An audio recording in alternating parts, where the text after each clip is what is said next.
Well, one of the ways that at least we can begin to entertain the idea is the whole context out of which the story came.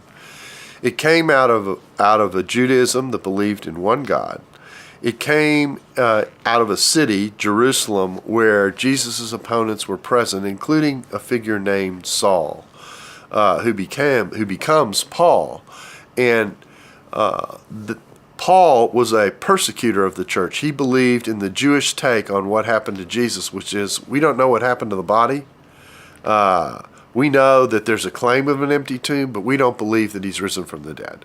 That's where Saul was until Jesus made a cameo appearance in his life, showed up and convinced him, along with having already convinced the apostles, that there was a real empty tomb. And the reason I zero in on him is because he knew the situation on the ground in Jerusalem. He knew what he believed beforehand. There was what he came to believe as a result of his experience.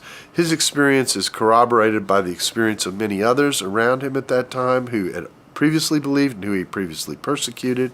And his conversion took place within about 18 months to a couple of years of all these events in Jerusalem. So at the most, what we know is Jesus was crucified. His followers believed that he was raised from the dead. No one ever produced a body. There was an empty tomb. It doesn't make sense that they would steal the body. The place that he was buried was guarded. There's just a lot of things that go into the claim of the empty tomb. And this has led many people to believe in the credibility of the resurrection and that it happened. Can I prove it to you? I don't have a tape recording of it. No one does.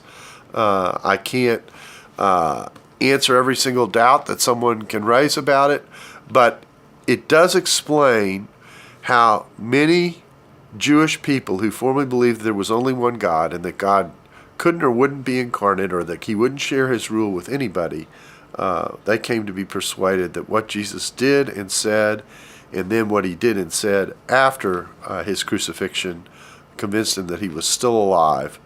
And another important feature of that is that there was no need for the early church to create a resurrected Jesus who is God if he didn't push them in that direction before his death. All that did was get him into trouble.